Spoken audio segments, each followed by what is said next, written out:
자, 이번 시간은 이제 22페이지 온대작물과 열대작물. 자, 벼라든지 옥수수, 고구마는 열대작물이에요. 열대작물. 좀 기온이 높은 쪽에서 생육하는 그런 작물들이다. 감자는 서늘한 고산지대에서 생육이 잘 되는 그런 작물이고요. 감자. 기본적으로 개념적으로 좀 고구마는 열대작물, 감자는 주로 이제 서늘한 산간 고지대에서 주로 생육이 잘 되는 작물이다, 이렇게 보면 돼요. 그렇게 좀 구분을 해두시고, 그다음에 콩과 보리 이런 것들은 이제 주로 온대가 원산지인 그런 작물이다. 맥류에 속하는 보리, 밀, 호밀, 귀리 등은 일반적으로 추위에 강한 작물, 겨울 작물 또는 원년생 작물 이렇게도 얘기를 하죠. 내한성 정도는 이제 호밀이 가장 강하고요. 그다음 밀, 보리, 귀리 순으로도 참고로 좀 알아두시는 게 좋아요. 그렇죠? 뒤에 또 이제 강론할 때 또 보겠지만 호밀이 가장 강하고 그다음에 밀, 보리, 귀리 순으로 내한성 정도는 강하다. 그다음에 보리나 밀 저온 기간을 거쳐 이삭이 형성되는데 다소 저온 조건이나 변온 조건이 등수기에 유리하다. 이게 등수기 유리한 조건은 대부분은 다 변온 조건이에요. 그러니까 밤낮의 온도 차가 클 때 주로 등수기에 유리한 현상을 보인다, 이렇게 보면 되고요. 그다음에 벼, 옥수수, 고구마는 열대작물로 저온에 조금 약한 편이다. 그래서 그 밑에 표는 이제 그 개념적으로 그렇게 좀 봐두시면 돼요. 그래서 1번에서 그 5번까지 그런 개념으로 봐두시면 되고, 그 수치까지는 우리가 구체적으로 기억하기는 힘들잖아요. 그렇죠? 그렇게 이제 출제되기도 좀 힘들고요. 그러니까 이게 뭐 상대적으로 어떤 게 열대작물이다, 또 저온성 작물이다, 이렇게 좀 기억을 해두고, 뭐 온도는 그런 형태로 좀 고르시면 돼요, 나중에. 그래서 고구마는 이제 생육 한계 온도가 보통 17도에서 35도, 감자가 12에서 23이니까 감자가 높은 편이, 아니 고구마가 높은 편이잖아요. 감자에 비하면. 그렇게 상대적으로 좀 기억을 하면 좋겠다, 그런 얘기고. 그다음에 이제 주로 이제 그 뿌리 작물들이 있잖아요. 뿌리 작물들, 괴경이나 괴근 이런 것도 마찬가지고, 토질은 이제 뭐 아주 그 진흙질 흙보다는, 그러니까 식토 형태보다는 이제 뭐 사양토, 양토 형태가 좋은 토질일 거예요. 그렇죠? 왜냐면 객은 형성이 그렇게 좋지 않을 거예요. 진흙 상태면. 그렇죠? 진흙질 흙을 식토라고 합니다. 식토. 그다음에 번식은 유성번식과 무성번식이 있다. 그래서 유성번식에는 이제 자웅동화가 있고요. 자웅동화. 암수가 한 개체 안에 있는 것. 그래서 하나의 꽃 속에 암수가 수술이 함께 있는 것, 보통 양성화라고 하죠. 벼보리, 콩, 고추 등은 양성화예요. 양성화. 얘가 뭐 타가수용을 하든지 장가수용을 하는지는 이제 다른 기작에 의해서 이제 나눠지는 거고요. 그다음에 자웅동주 이화 또는 자웅이화 동주, 대표적으로 이제 옥수수죠. 옥수수, 수박, 박과 작물들은 이제 자웅동주 이화예요. 호박 등도 한 개체에 암꽃, 수꽃이 따로따로 되어 있죠. 그렇죠? 뭐 암꽃, 수꽃은 어떻게 구분해요? 그 밑에 이제 자방이 달려 있는 거, 호박 비슷한 자방이 달려 있는 게 암꽃이고 없는 게 수꽃이고 그래요. 자, 자웅이주, 암꽃이 있는 개체하고 수꽃이 있는 개체가 따로따로 되어 있는 것을 얘기하는 거죠. 대표적으로 이제 은행나무, 호프, 참, 아스파라거스, 앞에서 얘기했던 그런 종류들이 자웅이주죠. 그다음에 무성번식, 주로 이제 여러 가지 영양 번식 기관들이 이제 번식에 사용되는 그런 작물들은 이제 무성번식 작물을 이렇게 얘기를 해요. 고구마, 다알리아 등은, 또 감자 등도 이제 덩이 뿌리로, 지하 기관으로 이제 번식을 하죠. 자, 괴근으로 번식하는 고구마, 다알리아 등이 있고, 그다음에 괴경 형태로 번식하는 것은 감자나 뚱딴지. 보통 감자는 이제 그 진성 종자하고 이제 구분하기 위해서 시감자라고 보통 표현하죠. 시감자. 자, 수분에 의한 방법에는 자가수분, 타가수분 이렇게 얘기를 하고요. 자가수분을 하는 것은 제가 앞서 이제 전체적으로 이제 그 기술을 할 때 설명을 드렸어요. 타가수분 작물만 먼저 보면, 식용 작물 중에서 호밀은 이제 풍매화, 옥수수도 풍매화고요. 메밀은 이제 충매화예요. 충매화. 꽃이 피니까 이제 벌들을 유인해서, 예를 들어 곤충들을 유인해서 수분하는 그런 충매화다, 이렇게 보면 되고요. 자, 메밀은 마디풀과예요. 마디풀과. 다른 것들은 어느 정도 잠재게 되는데, 그다음 고구마 뭐라고요? 맥꽃과 얘네들은 가끔 잘 나오잖아요. 과. 다른 식용작물들은 어느 정도 유추가 가능해요. 근데 얘네들은 좀 예외니까 좀 기억을 해두시는 게 좋겠다, 그런 얘기고요. 일반적으로 타식 비율이 높은 작물들도 올해차 시험에서 출제가 됐었어요, 기본적으로. 그래서 이제 수수가 보통 일반적으로 한 2 내지 10% 정도, 평균 한 4.25% 정도 되니까 좀 높은 편이에요. 다른 이제 자가수용 작물에 비하면. 그다음에 조도 자가수용 작물인데, 원래는 자가수용 작물인데 보통은 평균 한 0.6% 정도 되고요. 이제 다른 거하고 이제 홈파시에는 이제 굉장히 타식 비율이 높아져요. 그래서 한 2.3% 정도 되니까 다른 작물에 비해서 좀 높다, 이렇게 보시면 되죠. 그래서 수수가 한 4.25%, 그다음에 조가 혼식했을 때 한 2.3% 정도. 그다음에 24페이지에 그 그림으로 이제 구분되어 있는 그 쌍둥이 입식물하고 외덩이 입식물의 이제 그 형태 차이를 보여주는 건데, 뭐 참고해서 보면 되고요. 앞에서 다 설명드렸으니까 이해할 거라고 생각을 합니다. 그다음에 작물의 학명, 식용작물에 해당되는 작물들을 다 학명들 기술을 해놨어요. 학명도 중요합니다.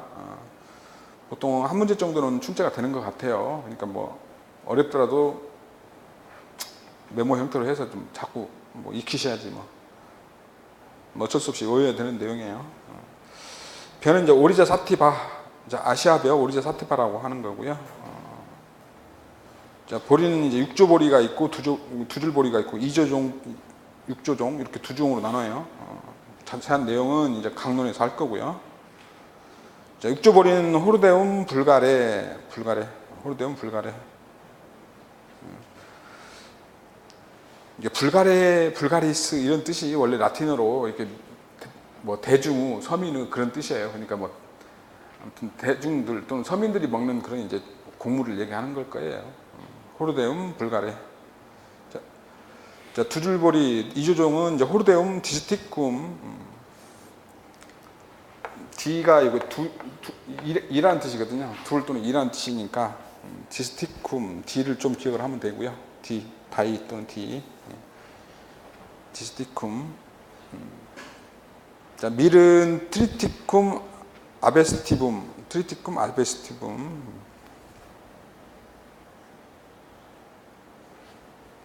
배의 염색체 추수는 24개예요. 배는 24. EX 2배체죠. 그다음에 보리는 마찬가지로 2배체고 14개고요. 그다음에 호밀이 이제 6배체짜리잖아요. 호밀.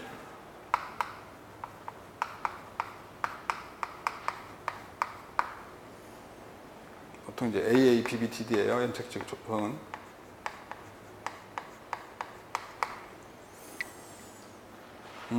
귀리가 아베나 사티바. 자, 호밀의 학명은 세레알레, 세칼레 세레알레.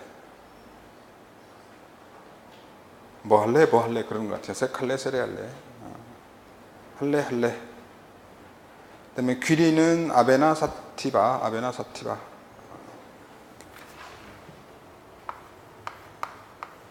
마찬가지로 6배체고 42개고요. 그다음에 옥수수와 제아메이스. 옥수수는 염색체 수도 잘 나와요.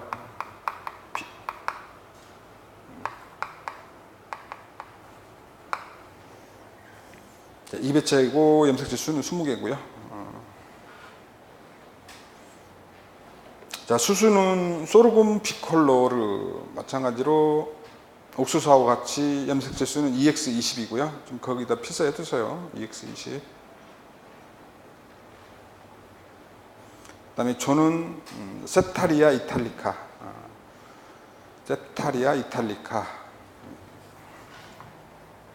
조가 염색 주수가 18개고요. 2배체 18개. 기장이 파니쿰 밀리아체움. 파니쿰 밀리아체움. 제가 지금 여러분 읽어드리는 학명은 라틴어 발음이라는 것을 인식하십시오. 영어식 발음하고 틀려요. 그러니까 뭐 제가 발음이 안 좋다고 댓글 걸면 저 섭섭하니까 라틴어식, 이제 교회식 발음이에요. 그러니까 그렇게 알아두시고, 원래는 학명 그렇게 읽어야 되는데 일반적으로 이제 영어식 발음으로 이제 교재들이 뭐 이렇게 책들이 많이 돼 있어서 세타리아 이탈리카, 기장이 파니쿰 밀리아체움. 그러니까 시도 원래는 앞에 이제 모음들이 이라든지 뭐 이 이런 것들이 오면 이게 이제 그 발음이 아니고 원래 츠 발음을 해요. 그래서 아스네 발음은 이런 식으로 발음을 하니까. 파니쿰 밀리아체움. 염색 지수는 4X 4배체짜리고 36개예요. 4배체 4X 36 4X 46 파니쿰 밀리아체움. 그다음에 메밀은 파고피름 에스쿨렌툼이라는 학명을 가지고 있습니다. 파고피름 에스쿨렌툼 2배체 2X는 16, 염색자는 16개고요. 염색 수는 16개.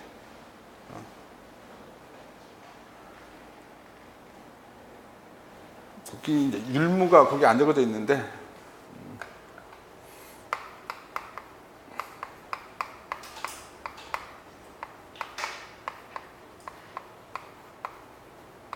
코익스 라크리마, 코익스 라크리마.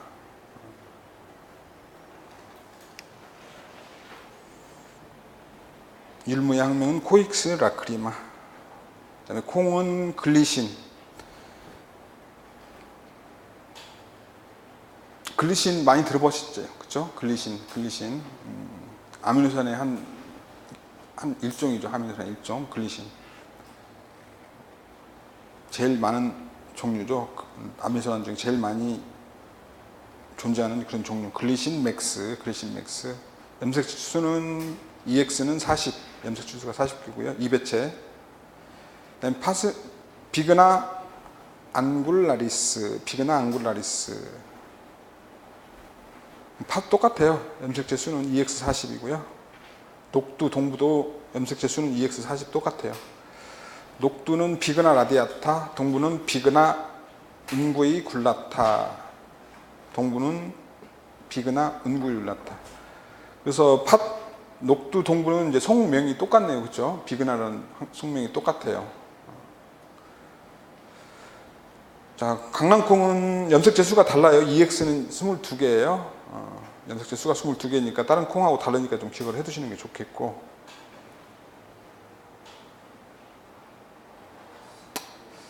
파세올루스 불가리스. 그다음에 완두, 피슘 사티붐, 그 완두콩 종자가 꼭 저기 비비탄처럼 생겼잖아요. 피슝 하고 나간다 이렇게 좀. 피슘, 사티붐, EX 염색 주수는 14개고 EX는 14고요. 땅콩 아라치스, 알아. 니들이 땅콩 맛을 알아? 또 아라치스 히포게아, 아라치스 히포게아 4X 40이고요. 고구마 이포, 원래 정확히 읽으면 이포모에아 이렇게 읽어야 되겠네요. 근데 보통은 이포메아 그래요. 이포메아. 그 고구마에 이제 그 독소가 있어요. 곰팡이 독소가 있는데 이제 그 곰팡이 독소 이름이 이포메아 마론이거든요. 이제 그 이름을 따서 이포메아 이렇게 속명이 지어진 것 같아요. 이포메아 바타타스 6X 90이고요. 염색 재수가 가장 많아요. 6배체 90개, 6X 90. 감자를 햇볕에 놔두면 그 푸르게 된 부분에서 이제 독성 성분이 있는데 그게 솔라닌이잖아요. 그래서 그래서 이제 그 학명이 지어진 거고요. 솔라눔 투베로숨. 솜이 아니고 숨입니다. 숨. SUM. SOM이 아니고 투베로숨. 그래서 4X 48이고요. 4X 48. 그래서 직접적으로 이제 학명을 묻는 문제도 있고, 요즘은 이제 뭐 그런 형태보다는 이제 응용해서 이제 출제되는 형태니까, 학명을 이용해서 응용되는 형태니까, 반드시 학명은 어차피 기억을 하실 수 있도록 해야 돼요.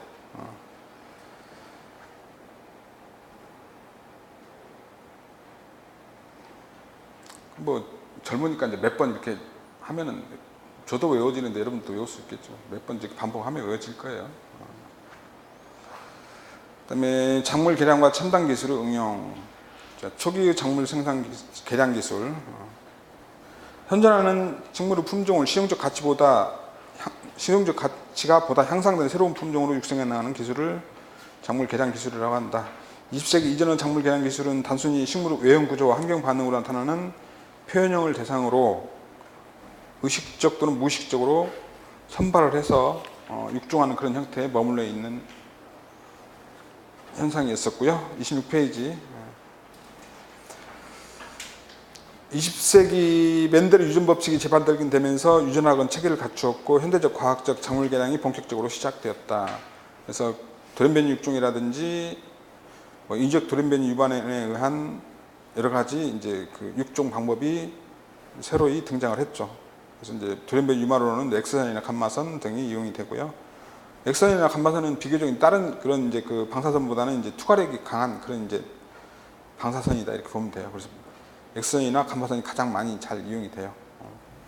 보통 이제 뭐 그 의료에도 많이 이용이 되잖아요. 이게 뼈까지도 투과가 돼서 볼 수 있는 그런 이제 방사선이니까. 그래서 뭐 그 밑에 표에 이제 전통 육종하고 분자 육종하고 이제 구분을 해놨는데, 전통 육종에서는 유전자를 재조합을 이용하는 거고요. 분자 육종에서는 잔일 또는 소수 유전자 수준에서 분자 수준에서 이제 재조합하는 형태가 이루어지는 거고요. 그다음에 이제 교제가 아니고 교배입니다. 교배 가능 시 비목적 유전자가 대량 수용이 된다. 그러니까 원하지 않는 유전자도 이제 수용이 되는 그런 형태에 있었고요. 전통적 육종에서는 이제 분자 육종에서는 이제 목적 유전자만 이용이 되죠. 도입이 되고요. 자, 무작위적인 돌연변이가 형성이 되는 형태가 이제 전통적인 육종이고, 그다음에 분자 육종에서는 이제 마커 유전자가 함께 도입이 되고 정확한 이후 예상이 가능한 그런 이제 육종 형태가 이제 분자 육종이다.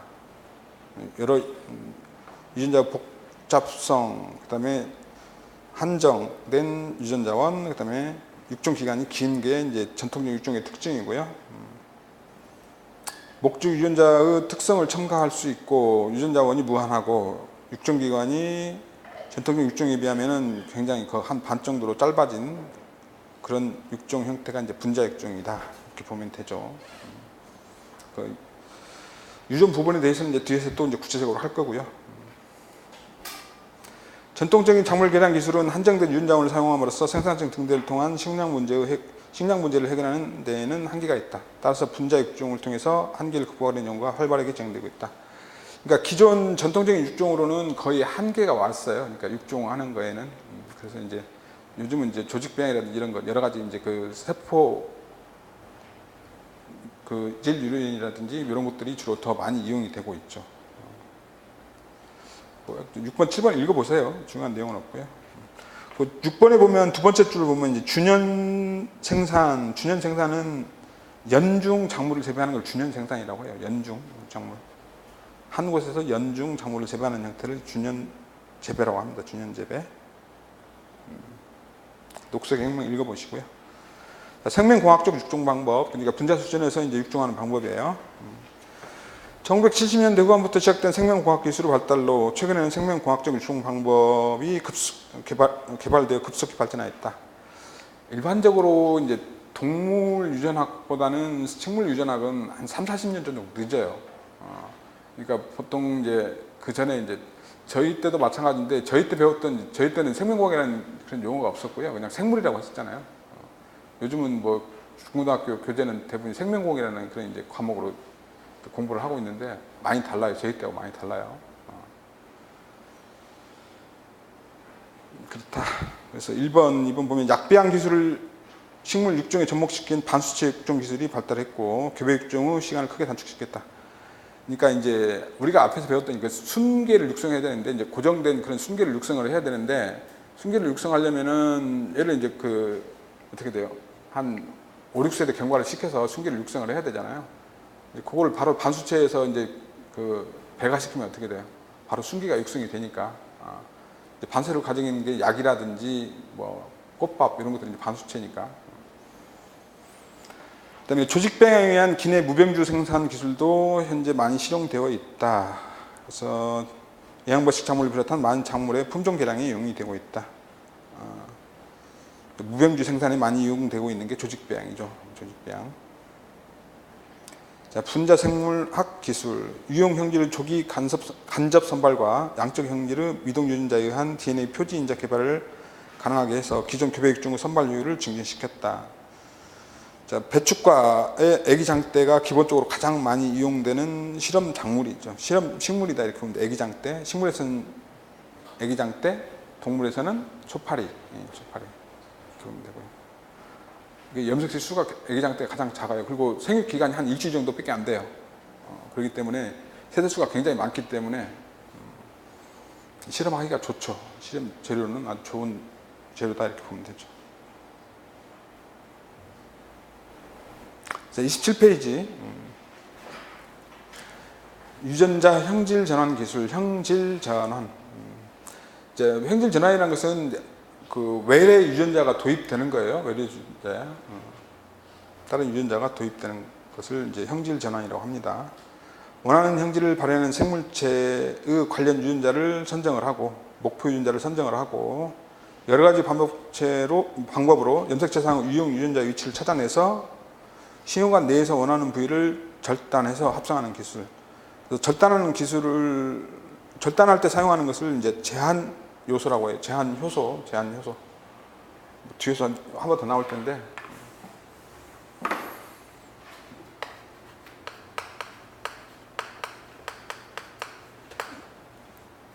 가위 역할을 하는 거예요. 가위 역할. 뭐 유전자가 이렇게 예를 들면 이렇게 돼 있다 그러면 원하는 부위가 여기 있다 그러면 이걸 이제 이렇게 자르는 거죠. 점착석 말단이라고 합니다. 이 부분을. 원하는 유전자가 포함된 이 부분을 정확하게 잘랄 수 있는 효소를 이제 제한 효소라고 해요. 제한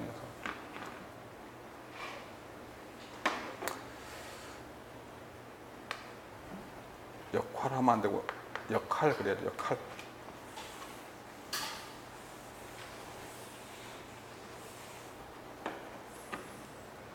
이거 제한 요소가 이제 어떻게 해서 만들어진 거냐 그러면 보통 이제 세균에 기생하는 바이러스가 있어요. 세균에 기생하는.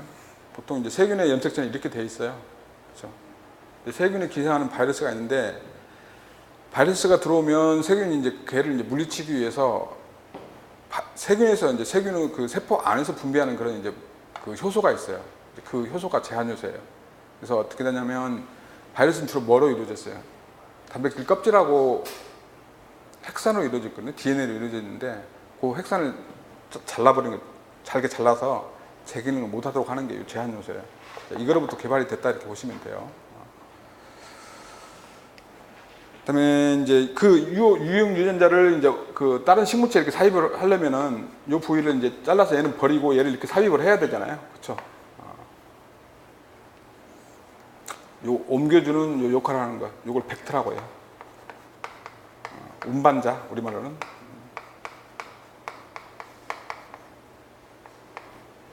우리가 수학에서 배웠던 그 벡터가 아니고 생물학에서는 운반자예요. 운반자. 벡터라고 불리는 DNA 운반체에 연결한 후 식물체에 도입해서 특정 형질을 발현 또는 억제시켜 원하는 식물체를 획득하는 것이다. 그러니까 이제 요 운반자로 대표적인 역할을 하는 게 이제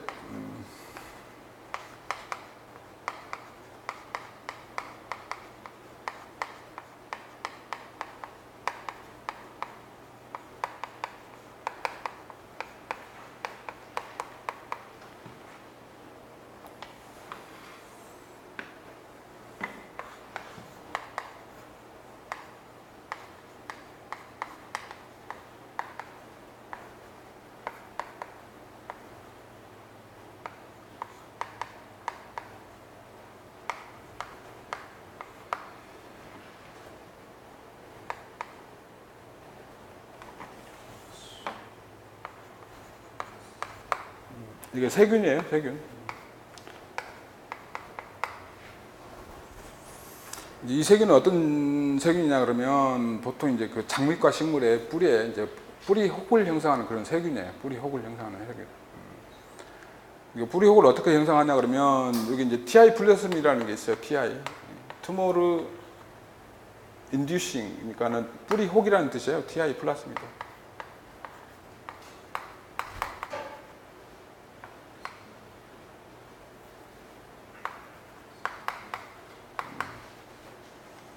이 유전자를 식물의 뿌리 세포에 이제 그 DNA에 삽입을 하게 되면 그 이제 뿌리 혹을 형성하는 그런 이제 세균이거든요. 그렇죠?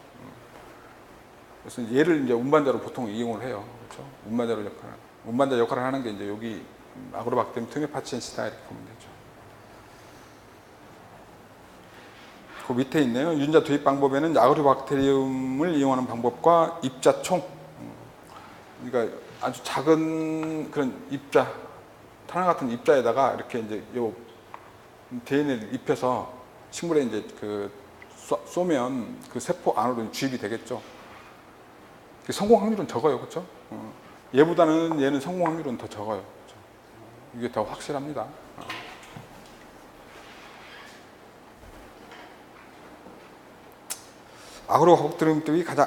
박테리움법이 가장 안정되고 확실한 형질 전환 방법으로 인식되고 있다. 자, 1970년대 초 제한 요소가 발견됐어요. 그렇죠? 세균으로부터 바이러스를 물리치는 데 사용하는 그런 제한 요소가 발견되면서 1980년대부터 유전자 제조 기술이 혁신적으로 발전을 했죠. 육종 기술로 대한 또는 병행 기술로 이용되고 있다. 1970년대 이후에 태동한 생명공학 기술은 식물 조직병이라든지 식물 유전공학 등으로 구별될 수 있고 고전 육종과는 달리 종의 구분 없이 유전자 이동이 가능하게 되었다. 그러니까 옛날에 이제 전통 육종 방법에는 종 간 교잡은 되지만 종속 간 교잡은 굉장히 어렵죠. 어떻게 어렵게 되더라도 거의 불임 형태가 대부분이었기 때문에 이제 종사 생산이 어려웠어요. 근데 이제 그런 종간 또는 이종간 또는 속간 에도 이제 유전자 운반이 가능해졌다. 유전자 재조합이 가능해졌다. 그런 내용이에요. 식물 조직배양 및 세포배양. 이용 재료가 조직일 경우에는 조직배양이라고 하고 세포일 때는 세포배양이라고 하고 그렇습니다. 세포 단위로 배양하는 방법을 세포배양. 기본적으로 조직이 완전한 성체로 재분화되지 못하는 식물은 형질전환 식물체로 생산되지 못하기 때문에 조직배양이 형질전환 기술의 선행 요건이 된다. 선행 요건이다.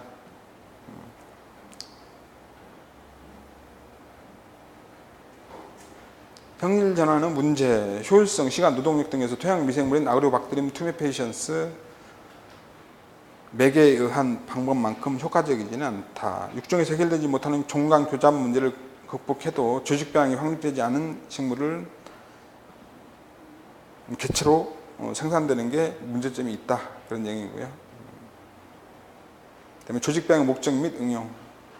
식물체의 일부분을 떼어내서 이를 묵은 조건 후 배지해서 키워 새로운 개체를 만들어가는 과정이다. 식물은 이제 전형 성능이 있잖아요. 전형 성능.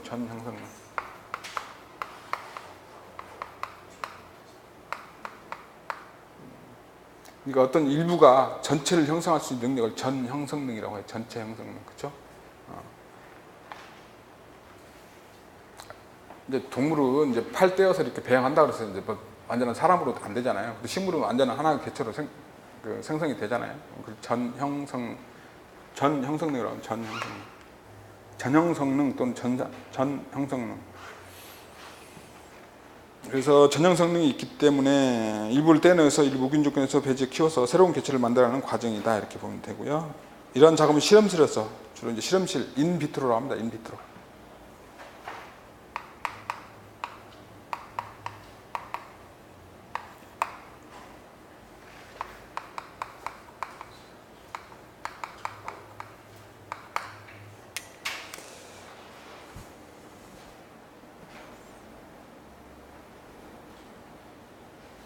이런 상태를 기내 시험관내라고 한다. 인비트로라고 한다.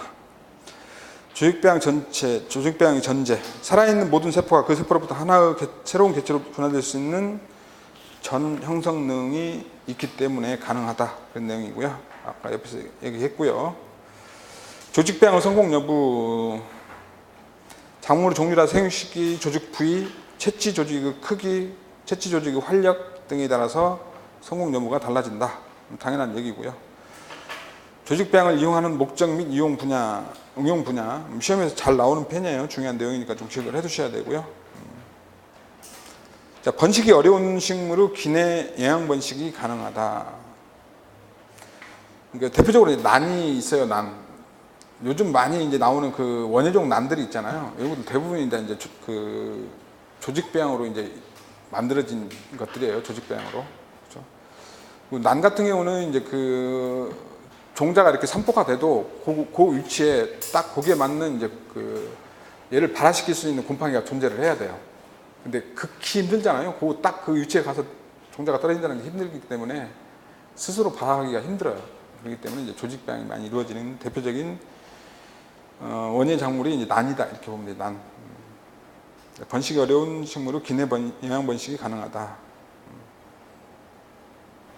그다음에 상업적 목적의 기내 대량 생산이 가능하다. 상업적 목적의 기내 대량 생산이 가능하다. 여러 가지 2차 대사산물의 생산이 가능한 거죠.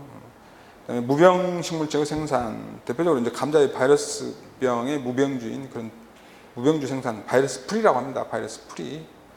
무병주 생산이 가능하고요. 태아는 배나 배주 배양. 그러니까 이제 보통 그 속간 교잡을 해서 이렇게 얘가 이제 퇴화되기 전에 얘가 이제 그 불임이 되는 이유는 이제 그 얘가 이제 생육을 하면서 퇴화가 되기 때문에 이제 불임이 되는 거거든요. 이제 퇴화되기 전에 이제 여러 가지 조치를 취해서 배양을 하면 또 이제 개체로 생산이 가능해요. 그래서 퇴화는 배나 배주 배양에도 이용이 되고요. 반수체 식물의 생산, 약이나 화분 배양이 이제 그 반수체 식물의 생산이죠. 아까 말했던 대로 얘를 이제 배가시키면 바로 이제 그 동형 접합자가 생성이 되기 때문에 그 육종 기간을 단축할 수 있는 게 장점이죠. 반수체 생산은 육종 기간 단축입니다. 그다음에 유전자 조작, 식물체의 분화. 일반적으로 이제 그 아직 분화되지 않은 상태의 그 식물 조직체를 이제 캘러스라고 해요. 캘러스를 이제 배양을 해서 이제 그 여러 가지 이제 개체 식물로 이제 분화할 수 있는 그런 조직 그 능력을 가진 게 캘러스다 이렇게 보면 되고요. 유전자 조작, 식물체의 분화, 기내 배양, 변이체 선발. 일반적으로 조직 배양할 때 그 캘러스에다가 이렇게 스트레스를 주면은요, 여러 가지 돌변이가 발생이 돼요. 그 돌변이체를 또 육종의 한 소재로 이용할 수도 있잖아요. 그 내용이고요. 기내 배양, 변이체의 선발, 유전자원의 보존 목적으로도 이용이 되는 게 조정 배양이에요. 뭐 요양 번식제 작물은 이제 그렇게 보관할 수밖에 없잖아요. 액체 질소에다가 이제 보관하는 거죠. 조직 배양 기술이 거의 필요가 없는 경우, 종자로 번식하는 작물들은 조직 배양보다는 식물체를 키워 종자를 얻은 다음 이것으로 번식시키는 것이 훨씬 쉬우며 시간이나 비용 면에서도 유리한 편이다. 그다음에 조직 배양 기술의 이용, 고구마 유전자원 보존. 고구마의 경우 유전자원을 보존 관리하기 위해서 이듬해 심은 많은 양의 고구마를 저장해야 하기 때문에 저장실이 필요할 뿐만 아니라 관리사항이 어려움도 많은 게 고구마다. 따라서 고구마 유전자원을 효율적으로 보관 관리하기 위해서는 시험관 내에 조직 배양을 해서 얻은 어린 개체를 보관하는 것이 여러 가지로 유리하다. 소형 시감자. 감자는 덩이 줄기를 심어 재배한다. 병이 없는 우량한 시감자를 생산하기란 현실적으로 매우 어렵다. 아무튼 뭐 고냉지에서 재배를 해야 되는데 그게 이제 현실적으로 이제 쉽지는 않죠. 많은 노력과 이제 뭐 노동력, 시간도 필요하고 그래서요. 최근에는 실내에서 병이 없는 감자 식물체를 얻어 이를 묵은 상태로 배양을 해서 시감자를 얻는 기술이 개발되어 있고 지금 실용화되어 있습니다. 그다음에 배배양과 배주배양. 수행된 어린 종자의 배를 떼어내서 배양하는 기술. 수정 후 초기 발생 과정을 관찰하거나 종자의 형성 과정을 관찰하는데 이용되는 배양 기술이 배배양이다 이렇게 보면 되고, 배주 배양. 종자 발달 초기에 배주 밑시 조직이 붕괴되면서 배가 퇴화되어 잡종 종자를 얻기 어려운 경우에 이용되는 게 배주 배양이다. 꽃가루가 암술에 닿은 후 화분이 자라지 못하는 경우에는 배주 배양을 하면서 배주에 직접 화분을 묻혀주는 기내 수분 또는 기내 수정도 이용되고 있다. 개밀과 밀과 보통 호밀과는 속관 교잡을 실시한 후 밀과 진주조 사이의 교잡종, 팥과 녹두 및 이들의 근연종 등이 배양 기술로, 배주 배양 기술로 개발이 된 거고요. 그다음에 29페이지 무병주 식물체 생산. 식물체가 자라는 동안은 생장점 또는 분열 조직 끝부분에 병균이 도달하지 못하는 경우가 많으므로 이를 떼어내어 배양하면 무병의 개체를 얻을 수 있다. 이게 보통 생장점을 떼어내서 주로 이용하는 게 이제 조직 배양이 이제 기본인데, 보면 생장점에는 바이러스가 증식하는 속도가 못 따라가요. 그렇죠? 생장점이 세포 분화하는 속도를 바이러스가 증식하는 속도가 못 따라가기 때문에 그 생장점에 이게 세포 분열이 왕성한 생장점에는 바이러스가 거의 없거나 없는 경우가 많아요. 그래서 그 없는 것을 떼어내서 무병주 생산에 이용이 된다, 그런 내용이고요. 난 종류에 가장 많이 활용되어 온 기술이다. 밭작물에서는 고구마가 적용되었다. 감자에도 적용이 가능한데 감염된 감자를 6주간 39도씨에서 열처리하고 생장기 끝부분을 배양하면 무병 개체를 얻을 수 있다. 그다음에 꽃밥 및 꽃가루 배양 또는 양 및 화분 배양이라고도 하죠. 꽃밥 및 꽃가루 배양. 반태식물을 만들기 위해서는 배우체를 배양하는데 주로 꽃밥이나 꽃가루를 배양하는 기술이 응용되고 있다. 꽃밥 배양 기술을 이용하면 새로운 품종을 개발하는데 걸리는 시간을 크게 줄일 수 있다. 일반적으로 밭작물에서는 개체 분화가 잘 되지 않는 등의 문제가 있다 등 정도. 자, 아그로박테리움을 이용한 형질 전환 작물 개발은 앞서서 조금 약간 설명드렸는데 구체적으로 내용들이 있어요. 일반적으로 식물 과학자들은 농업적으로 중요한 동식물의 생산성을 향상시키기 위해서 DNA 기술을 이용한 유전자 변형 생물체를 만들기 시작하였다. GMO라고 하죠. GMO. 유전자 변형 생물체 또는 농산물 GMO. 형질 전환 식물이라고도 하고요. 식물 쪽에서는.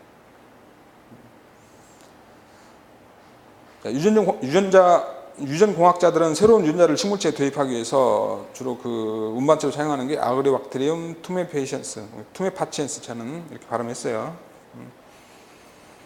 투메파치엔스라는 별도의 유전 물질인 플라스미드를 이용한다.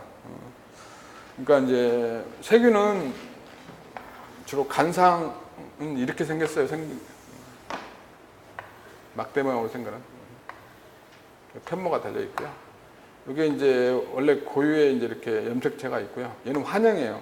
그러니까 이어져 있어요. 보통 이제 동물 유전자는 선형인데 얘는 이렇게 처음과 끝이 이어져 있는 환형이다 이렇게 보면 되죠. 얘를 다 펴보면 이렇게 다 처음 끝이 이어져 있어요. 요거 외에 별도로 이렇게 플라스미드라는 유전체를 따로 가지고 있어요. 플라스미드.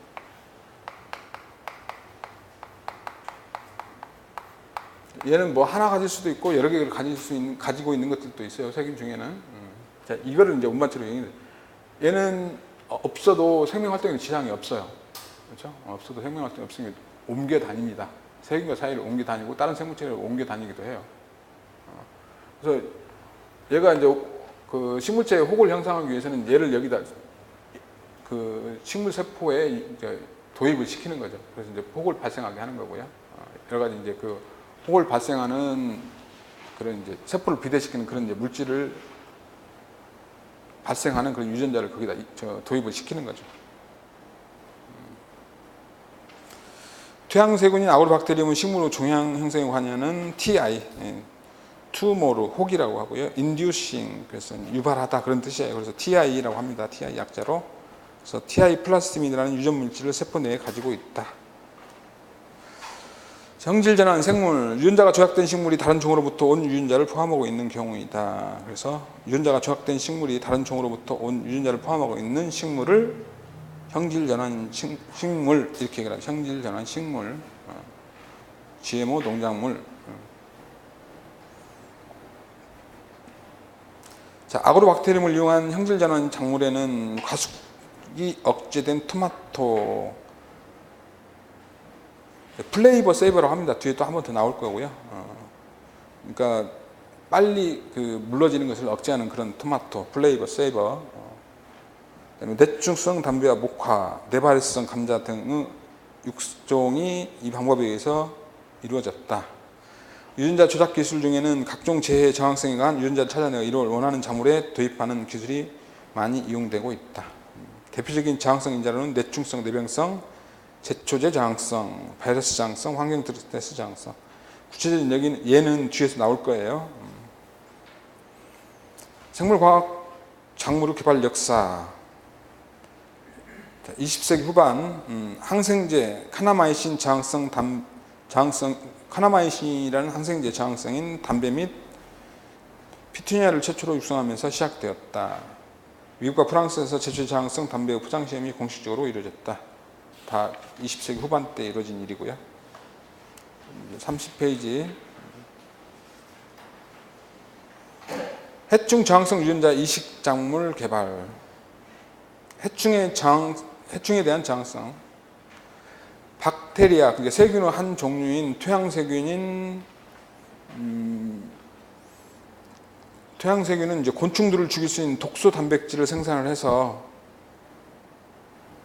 곤충들을 죽이는데 이용이 되는데 대표적으로 이제 바실루스 트린기엔시스예요. 바실루스 트린기엔시스.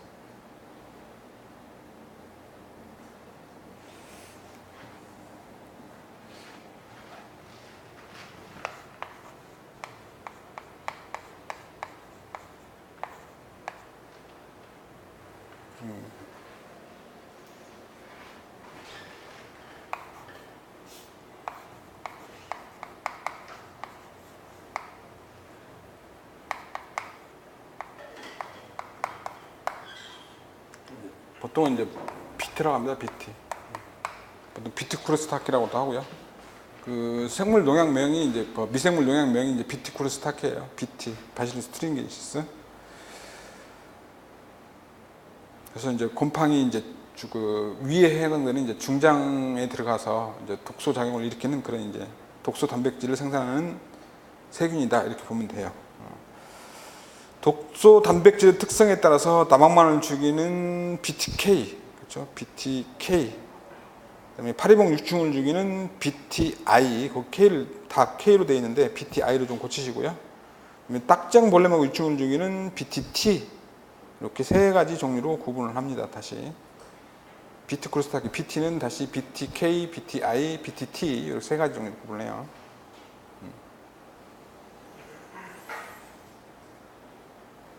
약효가 강하고 오래가며 가축이나 사람에는 비교적 안전하여 공해 유발이 없다. 가축이나 사람에는 거의 해가 없습니다. 미생물 농약은. 이제 곤충 위로 들어갔을 때만 독성 작용을 나타내요. 곤충 위로 들어갔을 때만.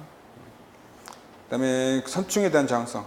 선충은 보통 이제 토양 전염성 이제 병을 일으키는 그런 이제 해충인데. 보통 병으로 취급을 합니다. 선충은. 선충할 때 충자가 이제 벌레 충자인데도 그냥 보통은 병으로 취급을 해요. 그렇죠? 그래서 감자나 토마토 그리고 사탕무 유전자 조작이 실시되어서 선충 저항성 그런 이제 품종들이 이제 개발이 되고요. 대표적으로 거기 밑에 두 번째 줄에 네마겐마라는 그런 상품명으로 출시가 됐습니다. 단백질 효소 억제제 특서 유전자인 네마겐마가 도입돼서 이용되고 있다. 그다음에 제초제 저항성 유전자 이식 개발 기술로 개발된 상품들 좀 쉬었다 할게요.